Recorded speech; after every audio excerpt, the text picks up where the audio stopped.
The U.S. and Israeli war with Iran has caused a rare rift among conservatives, with several influential figures on the right condemning the war in its early days. A recent Pew Research Center poll shows that while most Republicans do support the war, young Republicans appear to be an outlier.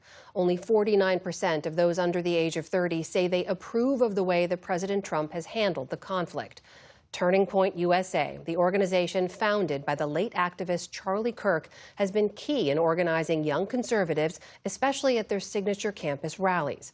Our White House correspondent Liz Landers spoke to some of them at one such event right here in Washington last night. So Liz, tell us about the event, who you talked to, and what they had to say. This was at George Washington University's campus, which is right here in the heart of Washington. This event was a conversation between Erica Kirk and White House Press Secretary Caroline Leavitt there. TPUSA has become a particularly powerful organizing tool for conservatives and the Republican Party. They have more than 3,500 university campus chapters and more than 300 staffers. So we asked attendees who were in line waiting for the event what they thought about 1 month into this conflict, this war with Iran. As you might expect, several had the president's back. I would say I confidently trust the president to handle his agenda and to handle any foreign policy affairs. But others expressed opposition or even uncertainty. We don't want them to have immense power that's going to hurt other people, but the way that it went about may not have been the right way of doing it. So I'm very conflicted on, I guess, the means of participation that we've taken part in. I aspire to join the Marines myself, and I think it's very good to serve your country. But I don't see this war as serving America's interests, certainly not its economic interests, political interests, social interests. We need to focus more on the United States first. I think there's a lot of problems that could be solved in the United States before going into foreign conflict. To be honest, I think this was more Israel's fight than the United States. To that last student there, Nassim, he's Iranian-American, so he said that this is a complex issue for him. He has complicated feelings about it, but he said that he thought it was good that the Ayatollah was killed, and he said that his family also felt like they had, there was no tears, as he put it, that the Ayatollah had been killed at the beginning of this conflict. But as you heard him say there, he also wants the focus to be back on domestic issues in the U.S.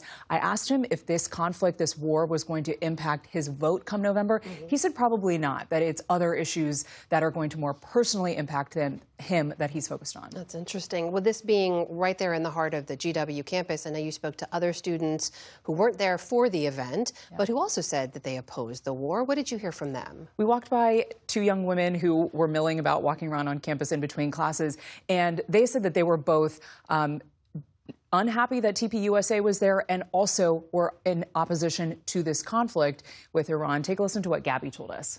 We're committing war crimes, and it's being used, our dollars that we don't have. We're both full Pell Grant students who are here completely on financial aid. She doesn't have any right now. Mine is being cut. I'm deeply ashamed right now to be an American. Gabby said that she watched President Trump's speech on Wednesday night, and she said that she was particularly offended by the phrase that he used, that he was going to bomb Iran back to the Stone Ages. She said that she thought that that was appalling. Well, as you know, U.S. viewpoints on the Middle East have changed a lot over the years. Polls have shown young Democrats are increasingly less sympathetic towards Israel, but they're also starting to show a similar trend among young Republicans. What have you found out about that when you talk to experts? We spoke with Shibli Telhami. He's a professor at the University of Maryland, and he also has been tracking and polling these issues with young voters for years now.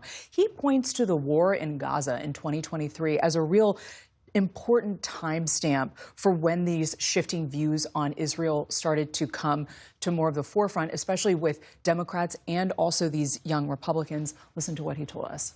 We've seen the gap between younger and older Republicans became huge, particularly in terms of justifying what Israel was doing in Gaza.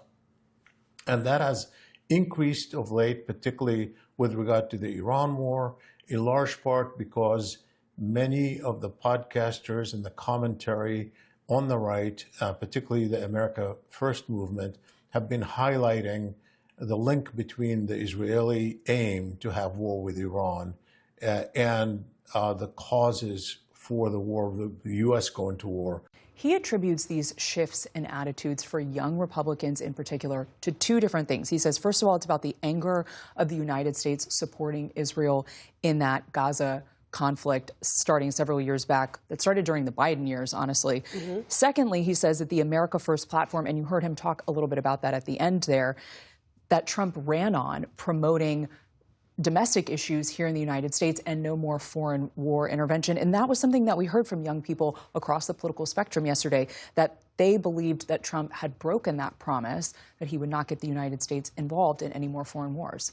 Such an interesting look at how young voters are looking at this war. White House correspondent Liz Landers, thank you. Thanks.